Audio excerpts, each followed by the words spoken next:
다 함께 묵도하심으로 하나님 앞에 예배드립니다.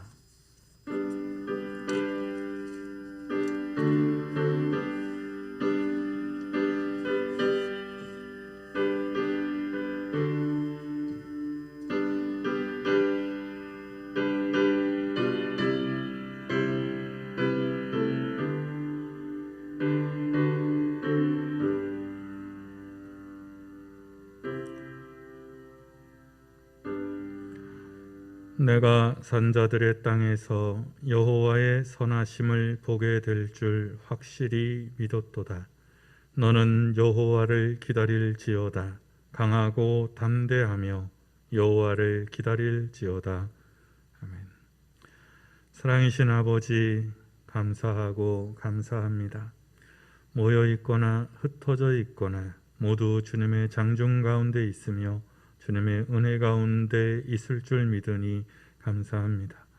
사랑하는 이들이 흩어져서 각자의 자리에서 손을 들어 예배하고 기도할 때에 응답하여 주시며 우리가 여호와를 기다리며 주의 은총을 사모하오니 응답하여 주시옵소서. 이 예배를 주님 홀로 받아 주시며 기뻐 받아 주시며 온전케 하여 주시옵소서. 우리 주님 예수 그리스도의 이름으로 기도합니다.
나는 전능하신 아버지 하나님 천지의 창조주를 믿습니다. 나는 그의 유일하신 아들 우리 주 예수 그리스도를 믿습니다. 그는 성령으로 잉태되어 동정녀 마리아에게서 나시고 본디오 빌라도에게 고난을 받아 십자가에 못 박혀 죽으시고 장사된 지 사흘 만에 죽은 자 가운데서 다시 살아나셨으며 하늘에 오르시어 전능하신 아버지 하나님 우편에 앉아 계시다가 거기로부터 살아있는 자와 죽은 자를 심판하러 오십니다. 나는 성령을 믿으며 거룩한 공교회와 성도의 규제와 죄를 용서받는 것과 몸의 부활과 영생을 믿습니다. 아멘.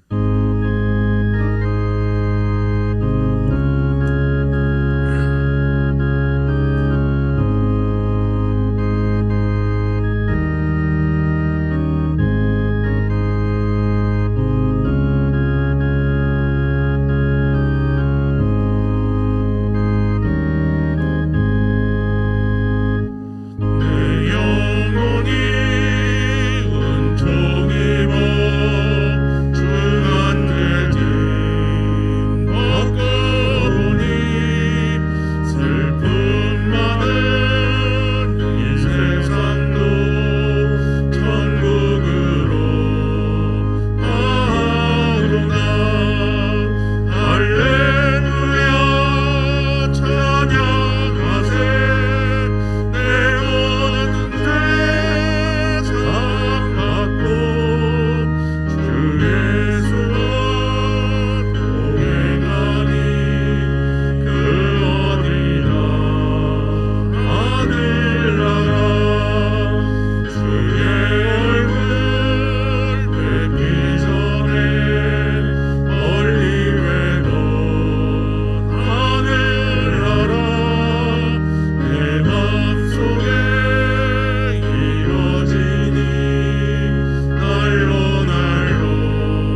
이영주 장로님 인도로 다 함께 기도드립니다.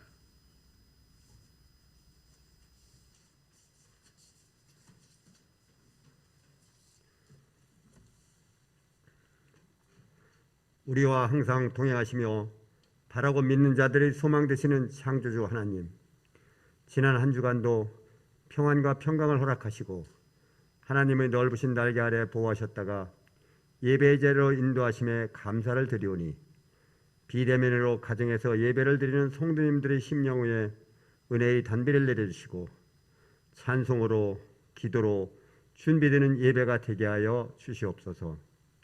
사랑하는 하나님, 올해 시작이 엊그제 같은데 벌써 반이 지나갔습니다. 지난 상반기를 되돌아보면 물질의 풍요로움을 바라며 모든 것을 나의 능력으로 생각하고 주님 앞에 엎드려 기도하기보다 나만의 생각과 방식대로 생활해 왔음을 고백하며 회개하오니, 지난날의 잘못을 뉘우치며 해결되는 시간 되게 하옵소서. 예배의 환경이 변화했지만 주님 보시기에 합당한 믿음 생활을 할 수 있도록 성령님 도와주시옵소서. 여름철 긴 장마의 시작과 무더위가 우리 앞에 다가서 있습니다. 행여 이 자연의 의력 앞에 이 나라 주의 백성이 감당기 어려운 피해를 입지 않기를 간절히 기도드립니다. 땅을 위하여 비를 준비하시고 이름 모르는 들판의 풀에게도 새 옷을 입히시고 부르짖는 까마귀에 먹을 것을 예비하신 사랑의 하나님, 저희가 수고한 대로 수확을 거둘 수 있는 것도 은혜이며 우리가 땀 흘려 일할 수 있는 은총을 주심도 감사드리옵니다. 더운 여름 직장에서 사업장에서 일하는 모두에게 새 힘을 주시고 인내하며 지치지 않도록 도와주시옵소서. 생명의 주관자가 되신 하나님, 코로나 질병의 혼돈과 아픔을 이겨내려 모두가 합심하여 예방접종에 앞장서고 모임을 자제하며 생업의 어려움에도 함께 노력하며 협력하며 어려운 시기를 잘 극복해 나갈 것 같았는데, 확진자의 급격한 증가로 거리두기 4단계로 격상되어 생업의 어려움이 가중되었으며 조심스럽게 진행되는 예배 생활도 다시 비대면의 예배 방법으로 다시금 후퇴하여 진행하고 있습니다. 다시금 우리의 믿음을 돌아보며 어떠한 상황에서도 하나님을 향한 우리의 시선이 벗어나지 않도록 붙잡아 주시옵소서. 우리가 주님의 큰 뜻과 섭리를 다 이해할 수는 없지만 이 어려운 팬데믹 상황도 아버지의 선하신 뜻이 있음을 믿습니다. 이럴 때일수록 우리가 더 하나님을 바라보고 이 예배 가운데 우리를 만나시고 소망을 주실 것을 기대하며 새로운 길로 인도하실 것을 믿고 담대하게 걸어가게 하옵소서. 주님, 우리들은 너무 연약합니다.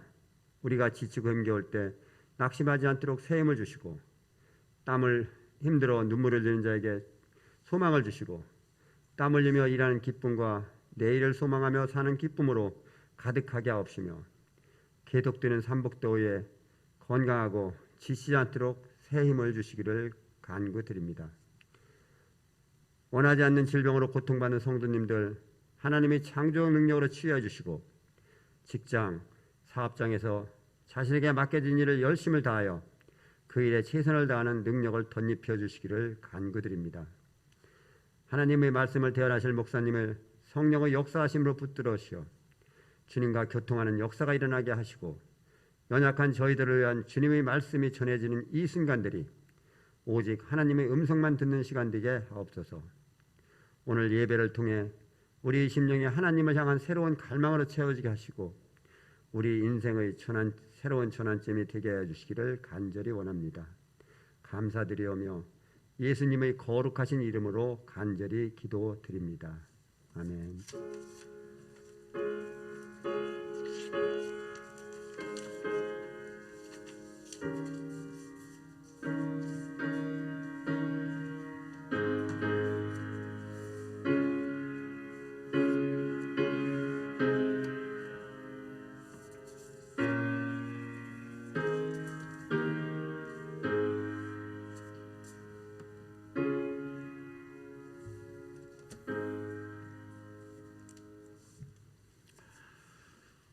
오늘 함께 나누실 하나님의 말씀은 창세기 28장 10절에서 22절입니다. 창세기 28장 10절에서 22절 한 절씩 저와 함께 교독하겠습니다. 제가 가진 성경으로 창세기 40장 40페이지입니다. 야곱이 브엘세바에서 떠나 하란으로 향하여 가더니 한 곳에 이르러는 해가 진지라 거기서 유숙하려고 그곳에 한 돌을 가져다가 베개로 삼고 거기 누워 자더니 꿈에 본즉 사닥다리가 땅 위에 서 있는데 그 꼭대기가 하늘에 닿았고 또 본즉 하나님의 사자들이 그 위에서 오르락내리락하고 또 본즉 여호와께서 그 위에 서서 이르시되 나는 여호와니 너의 조부 아브라함의 하나님이요 이삭의 하나님이라. 내가 누워 있는 땅을 내가 너와 내 자손에게 주리니 내 자손이 땅에 티끌같이 되어 너가 서쪽과 동쪽과 북쪽과 남쪽으로 퍼져나갈지며 땅의 모든 족속이 너와 내 자손으로 말미암아 복을 받으리라. 내가 너와 함께 있어 내가 어디로 가든지 너를 지키며 너를 이끌어 이 땅으로 돌아오게 할지라. 내가 내게 허락한 것을 다 이루기까지 너를 떠나지 아니하리라 하신지라. 야곱이 잠이 깨어 이르되 여호와께서 과연 여기 계시거늘 내가 알지 못하였도다. 이에 두려워하여 이르되 두렵도다 이곳이여 이것은 다름 아닌 하나님의 집이요 이는 하늘의 문이로다 하고 야곱이 아침에 일찍이 일어나 베개로 삼았던 돌을 가져다가 기둥으로 세우고 그 위에 기름을 붓고 그곳 이름을 베델이라 하였더라. 이 성의 옛 이름은 루스더라. 야곱이 서원하여 이르되 하나님이 나와 함께 계셔서 내가 가는 이 길에서 나를 지키시고 먹을 떡과 입을 옷을 주시오. 내가 평안히 아버지 집으로 돌아가게 하시오면 여호와께서 나의 하나님이 되실 것이요 다 함께 내가 기둥으로 세운 이 돌이 하나님의 집이 될 것이요 하나님께서 내게 주신 모든 것에서 10분의 1을 내가 반드시 하나님께 드리겠나이다 하였더라. 아멘. 원래대로 하면 시온 찬양대의 찬양의 순서인데 지금 우리가 흩어져 있는 관계로 특송으로 하나님께 영광 돌리겠습니다.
예, 가정에서 박수 한번 쳐주세요. 예, 박수. 우리 코로나 바이러스 감염 확산으로 비대면 온라인 예배로 드리고 있습니다. 접속하신 모든 분들 비디오로 등장하셨네요. 켜주신 분들이 한 3분의 1 되고 비디오 안 켜주신 분도 또 한 절반 되는 것 같아요. 제가 멀어서 잘 볼 수는 없어요. 예, 등장하신 모든 분들 환영합니다. 우리 그 가정에서 다 함께 문안하죠. 우리 하나님의 은혜와 사랑과 평강이 여러분과 함께 그리고 여러분들은 옆에 사람들과 직접 악수도 할 수 있네요. 포옹도 할 수 있고 악수하고 포옹하면서 그래도 사랑합니다. 우리 고백합시다. 그래도 사랑합니다. 그래도 사랑합니다. 이렇게 얼굴로 보니 기쁘고 감사합니다. 기도하죠. 주님의 사랑과 은혜를 감사합니다. 이 시간 주님의 말씀을 전하고 듣고자 합니다. 성령의 거룩한 빛을 우리에게 주셔서 주님의 말씀이 깨달아지게 하시고 주님의 음성이 들리게 하여 주시옵소서. 오직 주님의 뜻만이 나타나며 주님의 뜻만이 세워지는 시간이 되도록 축복하여 주시옵소서. 전하는 사람도 듣는 사람도 각자 다 사람의 자리에서 내려오게 하시고 사람의 모습은 감춰 주시옵소서. 예수님 이름으로 기도합니다. 아멘.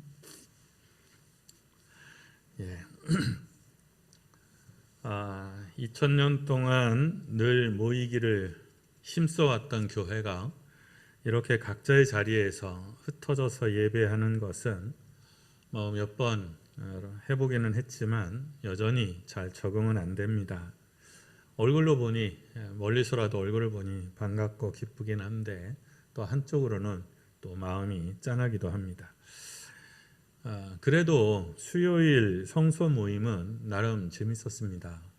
여러분 흩어져 있는 가운데 지금 줌으로 예배를 드리고 있는데 수요일 또 새벽 기도회 그리고 금요 찬양 예배 더 열심히 집에서 못 나오는 대신에 온라인으로 더 열심히 참여해 주시기를 바랍니다. 오늘은 야곱의 이야기를 통해서 조금 더 깊은 신앙적인 통찰, 조금 더 성숙한 신앙의 고백을 나누려고 합니다. 오늘 본문의 배경은 야곱이 속임수로 에서의 복을 가로챈 것에서 시작됐죠. 에서, 쌍둥이 형 에서가 크게 분노를 했습니다. 그래서 동생 야곱을 죽일 생각까지 했어요. 당황한 아버지 이삭과 어머니 리브가는 야곱을 잠시 리브가의 집 외가 쪽으로 피신시키기로 했습니다. 그래서 야곱을 외가로 보냈습니다. 그래서 지금 길을 떠난 거죠. 지금 이삭의 집, 야곱의 집은 브엘세바라는 곳이고요. 그리고 떠나야 하는 곳, 도착해야 하는 곳은 하란이라는 곳입니다. 굳이 찾아보면 브엘세바는 이스라엘 가장 남쪽 끝입니다. 보통 우리가 우리나라를 좀 크게 말할 때 백두에서 할라까지 이렇게 표현하잖아요. 이스라엘은 단에서 브엘세바까지 이렇게 표현합니다. 그랬을 때 브엘세바가 남쪽 끝이에요. 하란은 북쪽으로 더 올라가서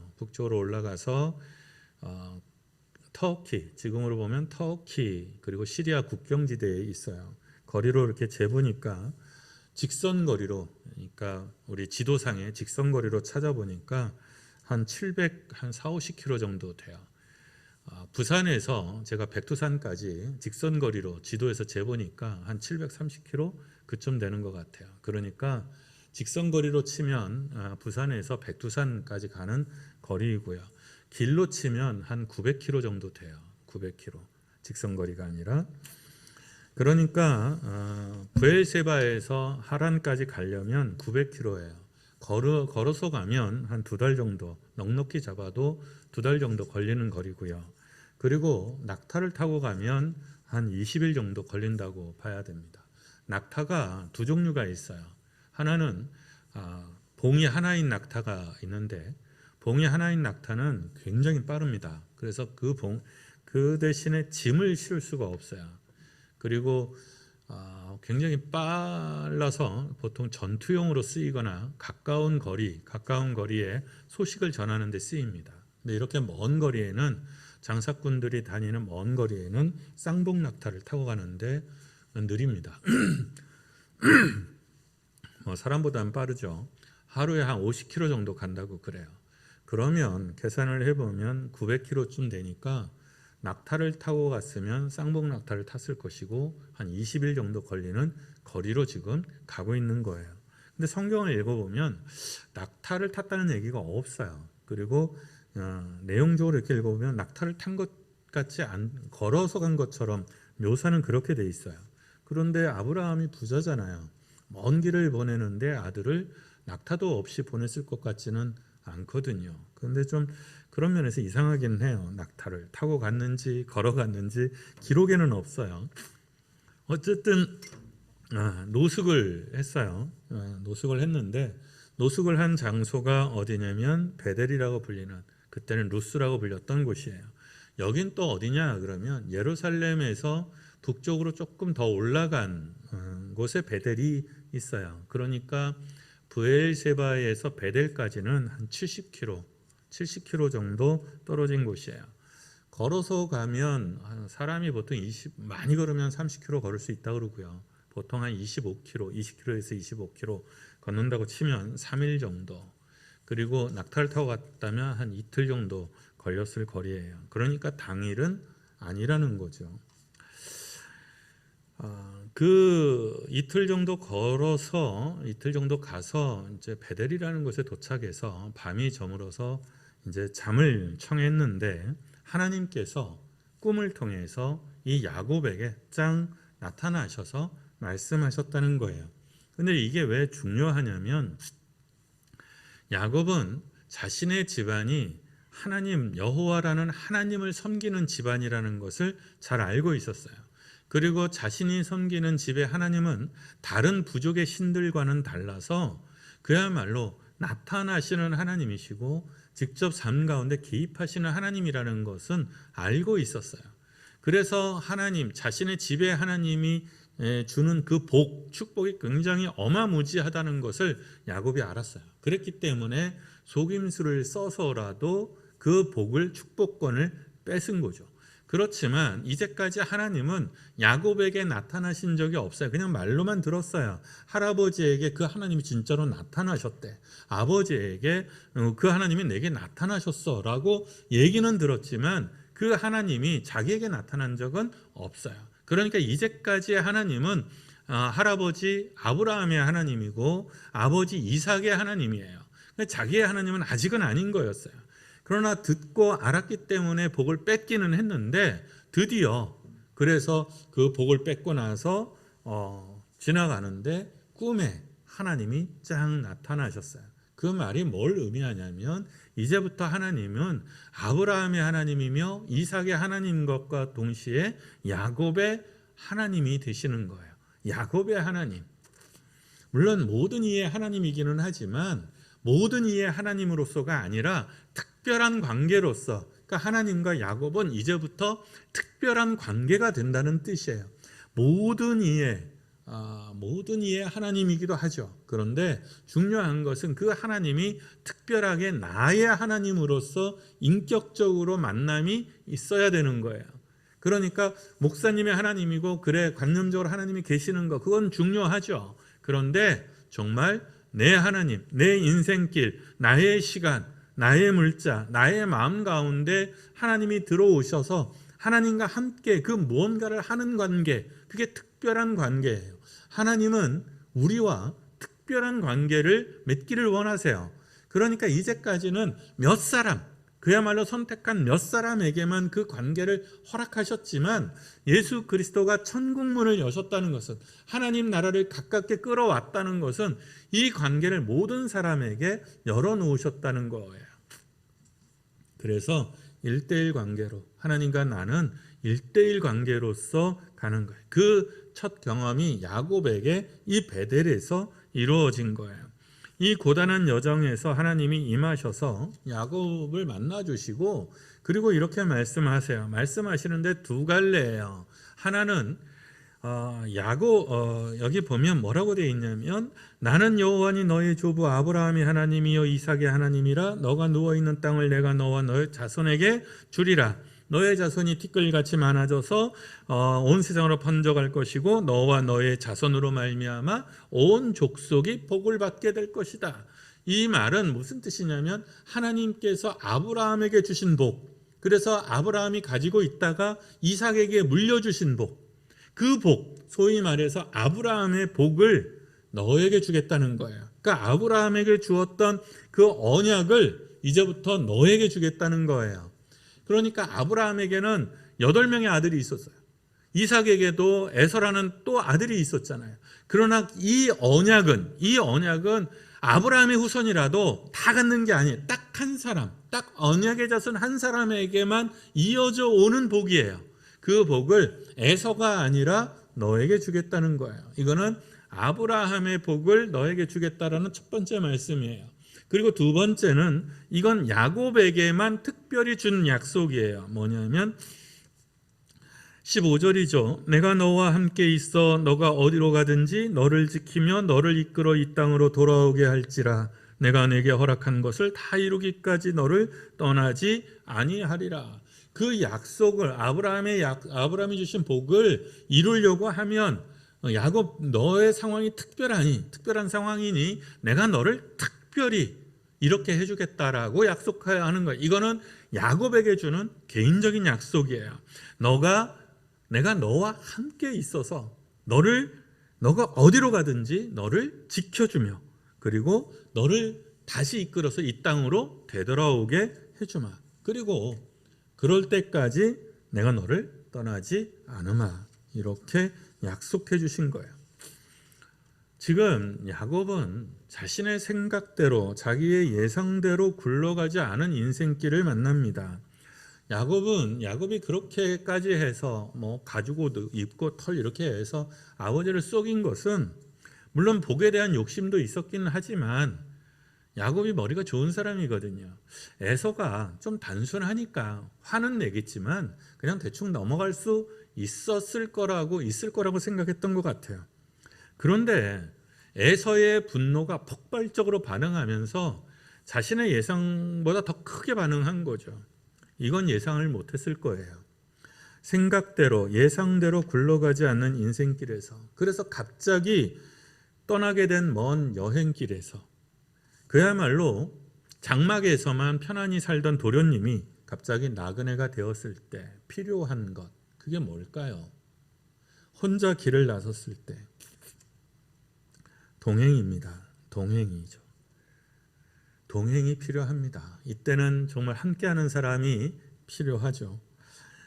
내가 너와 함께하마 하여 너가 어디에 있든지 너를 지켜주마 그리고 다시 돌아오게 해주마 하시는 이 약속은 정말 감사하고 든든한 약속입니다. 그리고 갑자기 낯설어진 너의 인생길에서 가끔 그렇죠. 우리가 살다가 보면 늘 익숙한 인생인데 익숙한 사람들인데 어느 날 갑자기 낯선 얼굴을 보일 때가 있고 인생이 내게 낯설게 대할 때가 있습니다. 그러면 참 당황스럽죠.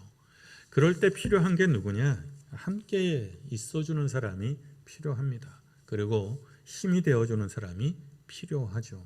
그때 야곱은 아무도 없어요. 지금 혼자예요. 그런데 하나님이 오셔서 내가 너의 동행이 되어주마 이렇게 말씀하십니다. 낯설고 힘들 때, 우리의 예상이 깨지고 기대가 무너져서 낙심할 때, 힘겨울 때 동행하시는 하나님이 여러분에게 임하여 오시기를 축원합니다. 그리고 그 하나님이 여러분을 만나주시고 그리고 여러분과 함께 하시기를 축원합니다. 그리고 여러분이 그 하나님을 진짜로 만나는 복을 누리기를 축원합니다. 야곱이 잠이 깼어요. 그리고 이렇게 말합니다.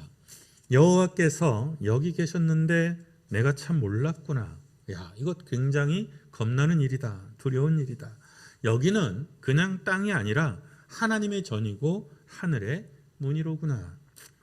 그리고는 베개로 쓰던 돌에 기름을 붓고 그리고 기둥처럼 세웁니다.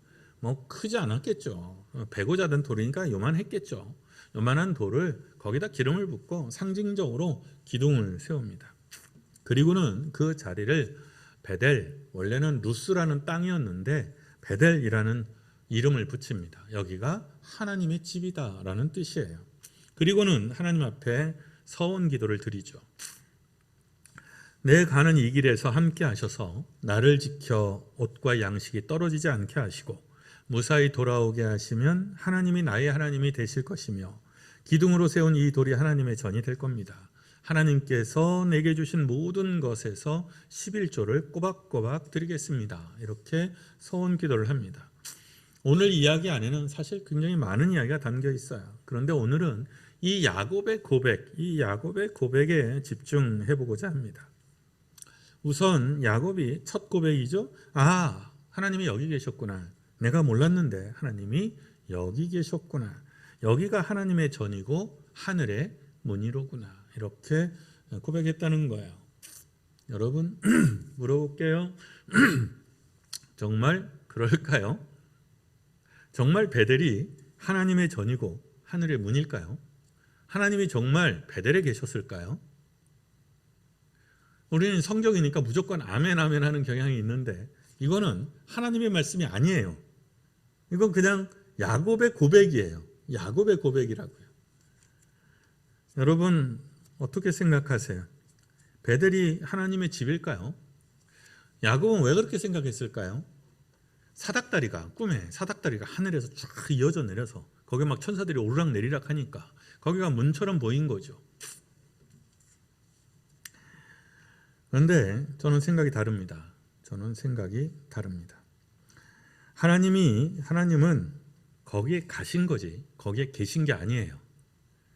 그러니까 하나님은 베델에 계셨던 것이 아니라 하나님은 야곱과 함께 브엘세바에서부터 함께 해오신 겁니다. 베델에 거주하고 계셨던 게 아니라 하나님이 계신 그 땅에 자기가 우연히 찾아간 게 아니라 하나님은 애시당초에 브엘세바에서부터 야곱과 함께 동행해서 함께 오신 겁니다. 야곱이 거기 누웠으니 하나님이 거기에서 문을 내신 것뿐입니다. 거기가 하나님의 집은 아닙니다. 하나님은 거기에 계신 하나님이 아니에요. 어디나 계신 하나님입니다.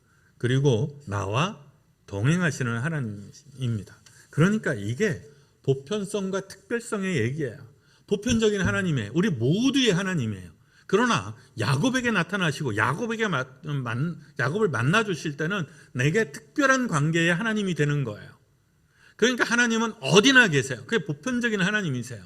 그러나 나와 동행하여 가시는 그 자리 거기가 하나님의 거룩한 자리가 될 때 거기가 특별한 장소가 되고 특별한 순간이 되고 특별한 시간이 돼요.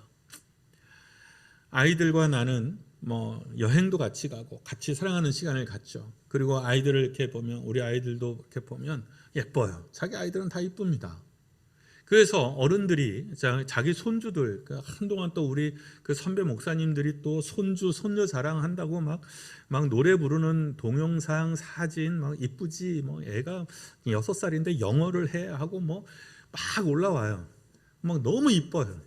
근데 우리가 봤을 때 삼자가 봤을 때 그냥 애예요. 흔한 애예요.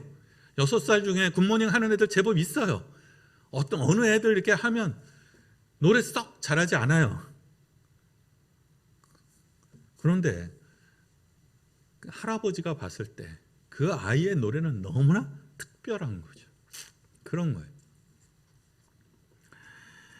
야곱이 잠깨어 일어나서 돌단을 쌓은 것 본받아서 야곱이 잠깨어 일어나 돌단을 쌓은 것 본받아 그럴 수도 있어요. 찬송가 가사죠. 그렇지만 야곱은 자기와 함께하고 있는 이 동행하고 계시는 하나님이 어떤 분이라는 것에 대하여 잘 몰랐어요. 그러니까 아브라함의 하나님, 이삭의 하나님이고 그 하나님이 다른 신과 달라서 정말 현실적인 복을 주고 정말 현실적인 능력이 있다라는 것을 알았어요. 그래서 특별한 뭔가 다르다라는 것 정도는 알았어요. 그래서 그 복을 욕심을 내서 그 무리수를 둔 거지만 야곱의 실패는 뭐냐면 그 복의 주인이신 하나님이 어떤 분이신지, 어떤 감정을 가지시고 어떤 인격을 가지시고 어떤 뜻을 가지신 분이신지 관심이 없었던 것 같아요. 하나님에 대해서 잘 몰랐어요. 그러니까 이런 거예요. 연애를 하는데 이 여자가 아니라 그 여자가 가지고 있는 돈, 그 여자가 가지고 있는 미모, 그 여자가 가지고 있는 배경에만 관심이 꽂힌 거예요. 그 여자가 뭘 기뻐하고 뭘 좋아하고 뭘 사랑하는지 관심이 없었던 거나 마찬가지예요. 그렇게 보면 확 들어오죠. 나쁜 놈. 그죠? 그건 나쁜 놈이에요. 야곱은 나쁜 놈인지는 잘 모르겠지만 그러나 적어도 하나님에 대해서는 잘 몰랐던 사람이에요. 하나님께 집중했다면, 하나님의 말씀에 집중했다면 그는 더 나은 삶을 살았을 겁니다. 야곱은 참 특이한 사람이에요. 그런 면에서 하나님이 함께 하심에도 불구하고 야곱은 늘 선택의 기로에서 자기의 선택을 합니다. 자기의 머리대로 선택을 합니다. 자기의 경험대로 선택을 해요. 그래서 복을 받았는데 복을 복대로 누리지 못하고 스스로 인생을 굉장히 고달프게 살았습니다.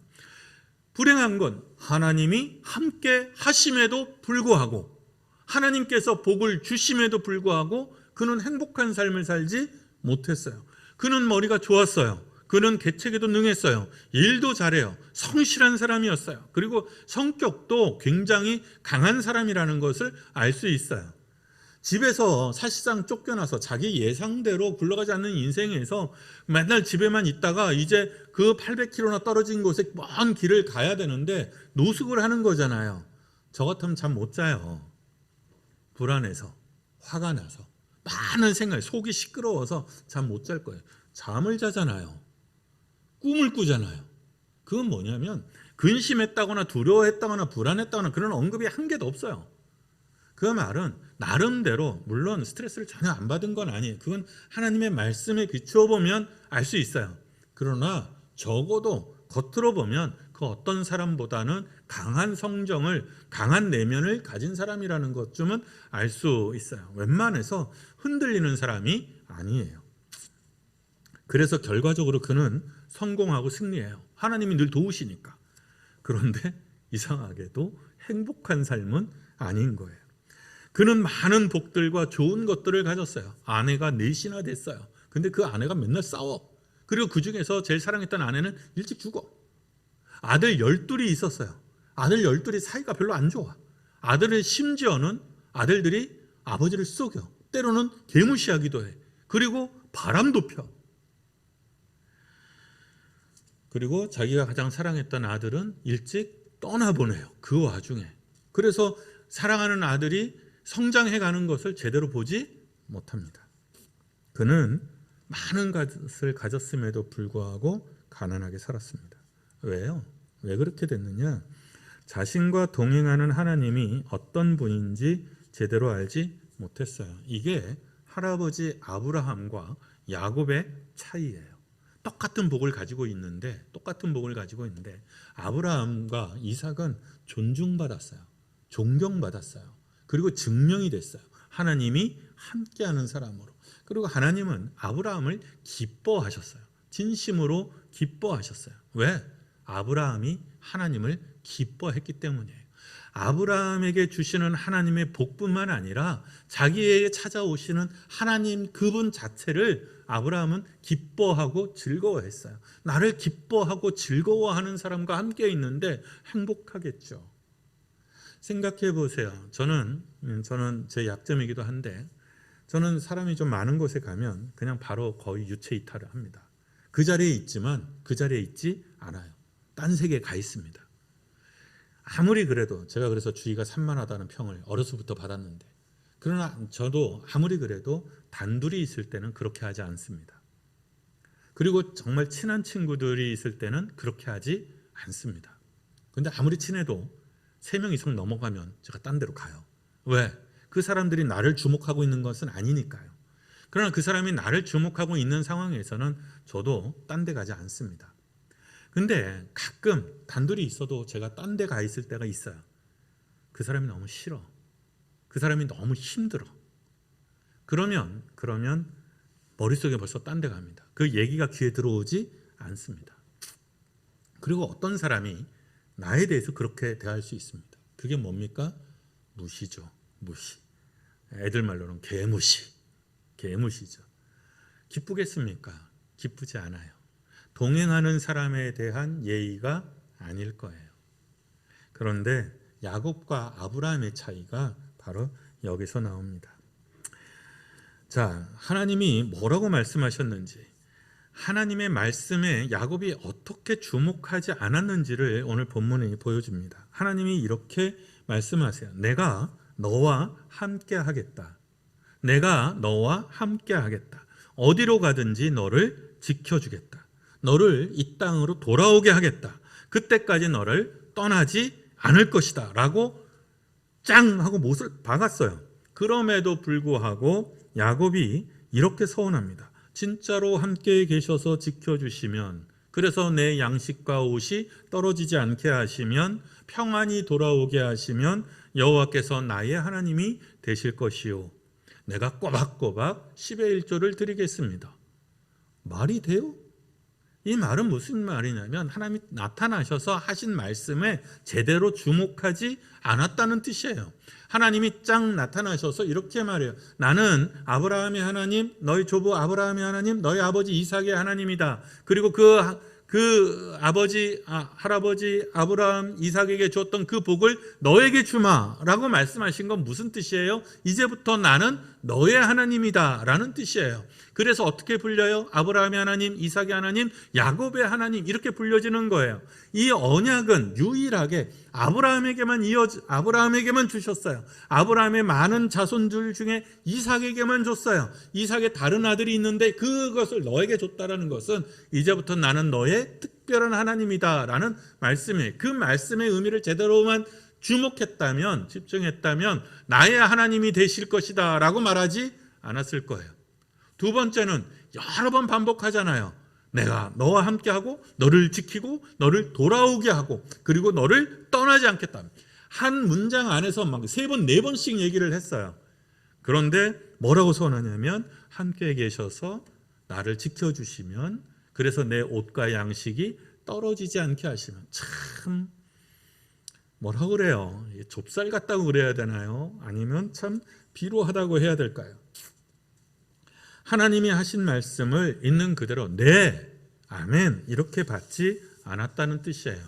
하나님 말씀에 제대로 주목하지 않았어요. 얄팍하다고 해야 할까요? 이렇게 다 해주시면 내가 꼬박꼬박 11조를 드리겠습니다. 지금 이 사람 아무것도 없어요. 지금 탈탈 털어서 혼자 가고 있는 거예요.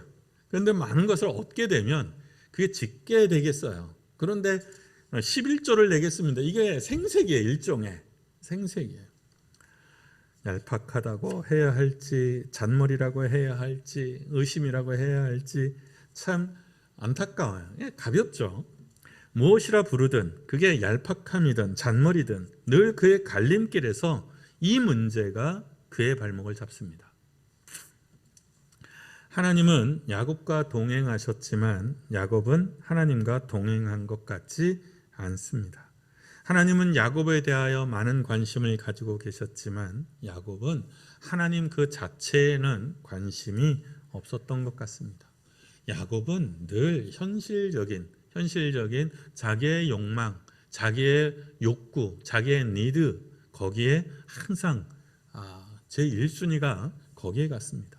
그래서 모든 것을 거기에 쏟아붓습니다. 처음에는 복을 얻기 위해서 막 속임수를 감행하기도 하고, 라헬을 얻기 위해서 막 14년을 그렇게 때려 붓기도 하고, 그 다음에 요셉이 태어났을 때는 그 장막을, 좋은 것을 요셉에게 물려주기 위해서 막 거기에 올인합니다. 그냥 모든 걸 쏟아부어서 거기에만 올인합니다. 하나님이 무엇을 기뻐하시는지, 하나님이 무엇을 즐거워하시는지, 하나님의 뜻이 어디에 있는지 참 무지한 거예요. 그래서 동행하시는 하나님에게 오는 진정한 기쁨과 평안을 이 야곱은 거의 누리지 못했습니다. 이게 참 중요해요. 하나님이 어떤 분이라는 것을 안다는 것이 얼마나 중요한 거냐면, 저는 지금 갤럭시를 써요. 제 핸드폰은 몇 년 전에, 한 10년 전인가요? 그때 아이폰 3 나왔을 때, 아이폰이 비약적으로 발전했을 때, 막 그때 청년들이 아이폰 사는 게 유행이어가지고 그 아이폰을 살 때 같이 샀어요. 아이폰으로 보니까 뭐 그때 화상 통화도 되고 막 어마무지하더라고요. 그거 되게 비쌌거든요. 근데 막 청년들이 아이폰이 좋다고 해서 저도 아이폰을 사서 언제 썼는데 좋기는 좋습니다. 그렇지만 그 다음에 살 때는 삼성 갤럭시 폰으로 바꿨어요. 노트로 바꿨는데요. 우선 아이폰이 너무 좋은 건 분명해요. 너무 좋은 건 분명해요. 그런데 아이폰이 가지고 있는 기능이 어마무지한데 내가 써보니까 어마무지한 기능을 쓸 줄도 모르고 뭐가 있는지도 잘 몰라요. 그러니까 저는 통화만 잘 되면 되고 카톡만 잘 되면 되고 인터넷 검색만 좀 잘 되면 돼요. 그리고 음악을 들을 때 음질이 대충 좋으면 되고 카메라 찍을 때 사진이 좀 잘 나오면 돼요. 그 정도야. 근데 그거는 아이폰뿐만 아니라 삼성 거도 충분해요. LG 거도 충분해요. 아이폰을 쓰려면 더 다른 기능을 무지하게 잘 쓸 수 있어야 비로소 아이폰이 아이폰다울 수 있는 거예요. 그러니까 그 비싼 돈을 들여서 아이폰을 살 이유가 없어요. 그리고 결정적으로 아이폰은 내게 너무 작아. 보이질 않아. 그러니까 노트 이따만한 거를 산 거예요. 사진 잘 나옵니다. 영상 잘 나와요. 아이폰이 가지고 있는 기능은 이만큼인데 나는 요만큼밖에 못 써요. 하나님을 만약에 아이폰이라고 비운다. 하나님은 이만큼인데 나는 내 욕구가 있잖아요. 나는 사진 찍는 거, 영상 보는 거, 음악 듣는 거 그거밖에 할 줄 몰라. 그것만 아이폰에다가 막 요구를 하는 거예요. 야, 아이폰은 좋은 카메라, 좋은 핸드폰이니까 거기에 응답은 잘 해주죠. 그러니까 좋다. 그런데 이렇게 보니까 갤럭시도 하고 LG 폰도 하고 다 해. 다른 폰은 할 수 없는 어마무지한 기능이 아이폰 속에 많이 있을 텐데 저는 그걸 사용할 수도 없고 사용하지도 못했고 모르니까요. 모르니까. 하나님이 그래요. 하나님을 내 욕망과 현실에 맞추게 되면 하나님이 왜소해지고 내가 하나님에게 요구하는 것이 작을 수밖에 없어요. 그러나 하나님에 대해서 많이 알면 많이 알수록 그 풍성함이 내게 더하여져 오는 거예요. 무엇보다도 하나님의 가장 큰 강점은 인격적이신 하나님이라는 거예요. 인격적이신 하나님이에요. 이 세상을 살며 여러분 친구를 몇이나 사귀셨습니까? 마음을 터놓고 평안히 늘 내가 정말 안심하고 안심할 수 있는 내 등을 마음껏 맡길 수 있는 내 상처를 보듬어 안아주고 내 힘겨움을 끌어안아줄 수 있는 친구가 몇이나 됩니까? 툭하면 삐지고 툭하면 뭐 상처받았다 그러고 뭐 그러면서 갈라져서 잃어버린 많은 친구들이 있지 않습니까? 어떤 때는 목숨을 걸 만큼 친한 친구였는데 기억에서도 사라지는 사람들이 있습니다. 눈에서 안 보이면 사람은요. 눈에서 안 보이면 기억에서도 사라집니다. 그게 사람이에요. 그랬을 때 변함없는 한결같으신 그래서 인격적이신 하나님을 만난다는 것. 그게 얼마나 큰 복인지 몰라요. 그 즐거움을 그 기쁨을 모르겠어요. 요즘 젊은 사람들은 게임하고 휴대폰에 컴퓨터에 막 이런 거에 있어서 인격적인 즐거움을 나눈다는 것, 그 즐거움이 얼마나 깊고 아름답다라는 것을 잘 모를지도 모르겠어요. 그러나 사람은 진짜로 근원적으로 행복하고 근원적으로 평안함을 누리는 것은 사람의 인격성 안에 한 몸을 하나됨을 정과 사랑을 나눌 때예요. 하나님이 그런 하나님입니다. 그 하나님과 동행하는 즐거움을 알지 못하면 그러면 성경을 읽고 기도를 하고 예배를 드리는 것이 뭐가 됩니까? 봉사가 됩니다. 그야말로 헌신이 돼요. 즐거움이 아니라 그러나 하나님은 즐거우신 분이십니다. 그래서 야곱은 동행하시는 하나님에서 오는 진정한 기쁨과 평안을 제대로 누린 적이 별로 없어 보입니다. 하나님도 그다지 즐거웠을 것 같지 않아요. 쟤는 왜 맨날 저러냐. 한번 생각해 보세요. 나와 함께 있는데 맨날 딴청을 펴. 딴 데 관심이 가 있어. 그와 여행을 한다는 거 얼마나 힘들겠어요. 그러나 아브라함은 그렇지 않았어요. 그래서 하나님이 아브라함을 향해서 이렇게 말해요. 나의 벗이다. 나의 벗이다. 하나님이 나의 친구다 이게 아니라 하나님이 아브라함을 향해서 나의 친구다. 왜? 기뻤다는 뜻이에요. 즐거웠다는 뜻이에요. 아브라함과 함께하고 있는 하나님이 기뻤다는 뜻이에요.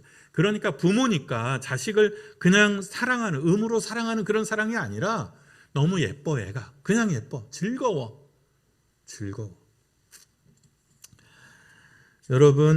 여러분의 하나님은 어떤 분이십니까?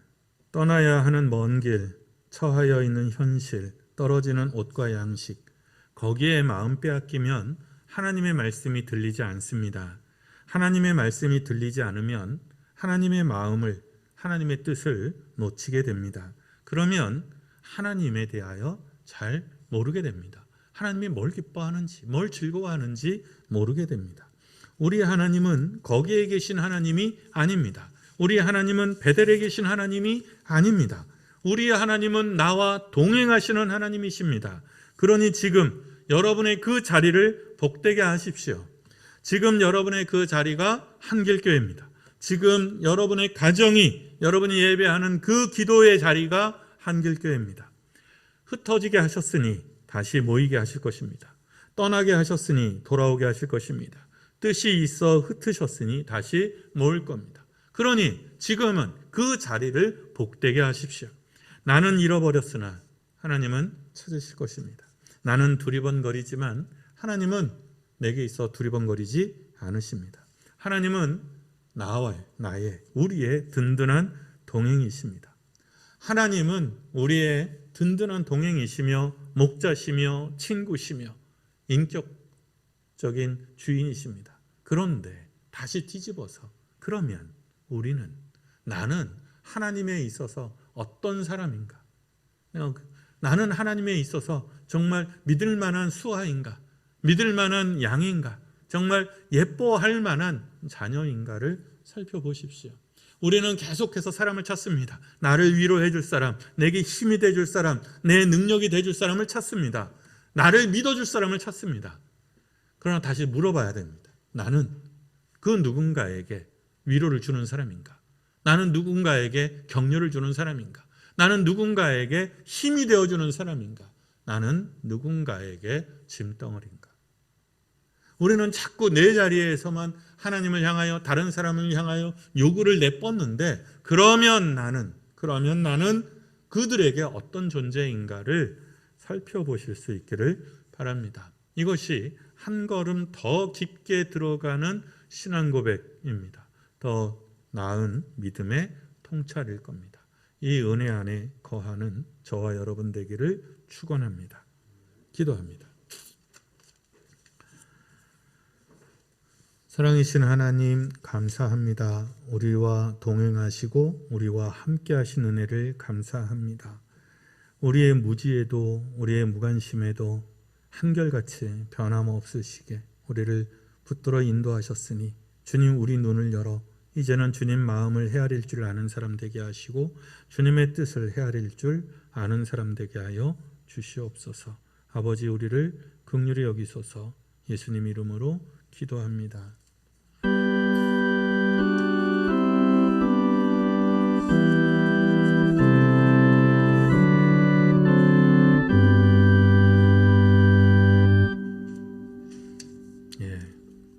수도권 사회적 거리두기 4단계 전환에 따라 이번 주와 다음 주까지 주일 예배, 새벽 기도, 수요 성서마당, 금요 찬양 예배 모두 비대면 예배로 전환했습니다. 2주간 줌 영상 예배로 또 유튜브 녹화 영상 예배로 활용하게 되는데요. 열심히 참여하시길 바랍니다. 특히 새벽 기도에는 줌도 열려 있으니까 각 가정에서 새벽기도 또 수요일 참여하시기를 바랍니다. 주중에 은연이 생일 있고요. 주판군 성도님 생일 있고 최광 집사님 생일 있습니다. 축하하고요. 축하하겠습니다. 그리고 온라인 예배 이제 드리고 있는데 교회는 건물은 비어 있어도 이 건물을 유지하는 비용은 계속 나갑니다. 그래서 헌금은 교회 계좌를 통해서 미리 보내주시면 감사하겠습니다. 재정적인 어려움을 겪지 않도록 협조를 부탁드립니다. 우리 생일 축하하겠습니다. 눈에 보이질 않지만 우리 함께 있는 곳으로 보고 우리 은연이 그리고 주판군 성도님, 최강 집사님 생일 축하하겠습니다.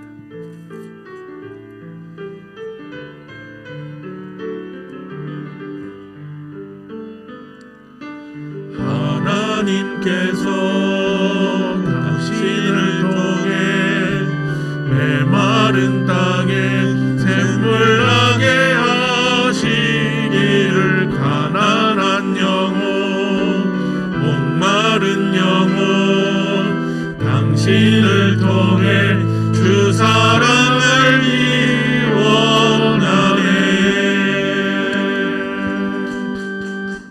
축하합니다. 축하합니다. 행복한 기념일 되기를 바랍니다. 우리 희년을 향한 우리의 행진 찬양하고 봉헌과 기도로 예배 마치겠습니다.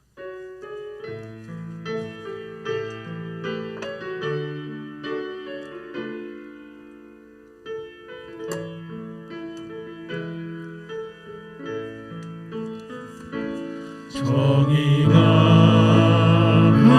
강물처럼 들불처럼 사랑이 햇빛처럼 하나님 주신 생명 보듬어 희년을 향해 함께 가는 길 주의 약속 굳게 믿으며 일곱 번 넘어져도 약속을 굳게 믿으며 눈물로 씨를 뿌리며 지나온 수많은 세월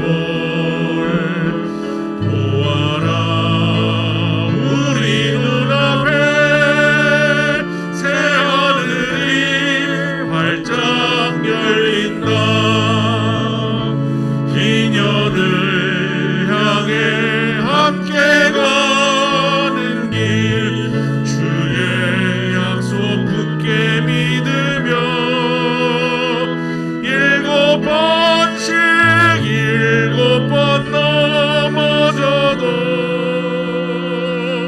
약속을 굳게 믿으며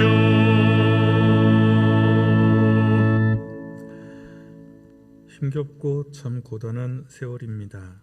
이 가운데에서 열심을 다하여 주님 앞에 살아서 그 얻은 소산물이 다 주님의 것인 줄을 믿고 고백하여 10의 1조로 감사의 예물로 예배를 위한 예물로 목적을 담은 예물로 건축을 위한 예물로 드립니다. 이 예물에 담겨진 사람들의 마음과 그 인격을 함께 연락하여 주시고 주님 앞에 드리기를 마음 쓰고 애쓰는 사람들을 기억하시며 그 손을 부욕케 하여 주시기를 간절히 원합니다. 사랑하는 이들, 흩어져 있는 모든 이들의 삶의 장막을 축복합니다. 아버지, 건강의 장막을, 생업의 장막을, 자녀의 장막을, 부모의 장막을 지켜보호하여 주시옵소서.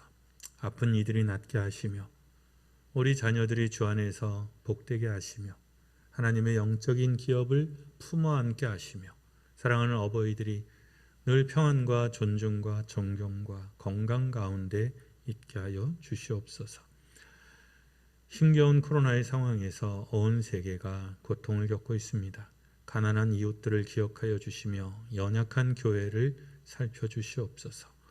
인류가 주님 앞에 회개하고 깨달아야 할 것들이 있다면 속히 깨달을 수 있게 하여 주시고 인류의 교만과 탐욕에서 벗어날 수 있도록 아버지 이 세상을 견책하시고 긍휼을 베풀어 주시옵소서. 한길교회 하나님을 찬양합니다. 이 어려운 때에 참된 복이 되게 하시고 빛이 되게 하시고 아름다움이 되게 하여 주시옵소서. 흩어져 있는 모든 교우들 그 권속들의 자리자리들을 지켜보호하여 주시옵소서. 이제는 우리 주님 예수 그리스도의 귀하신 은혜와 하나님 우리의 아버지 지극하신 사랑과 성령님의 교통하심과 충만하게 하심과 그 동행하심이 이제 우리 인생길에 동행하시는 하나님의 그 인격성과 그 뜻과 그 마음을 품고 믿고 의지하기로 다짐하는 사랑하는 교우들 권속들 그 머리 위에와 자녀들과 어버이 위에와 신앙과 생업의 터 위에와 연약한 교회와 힘겨운 이웃들 위에 항상 함께 하시옵기를 간절히 축원하옵나이다.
각 가정에서 평안하시기를 바랍니다. 감사합니다.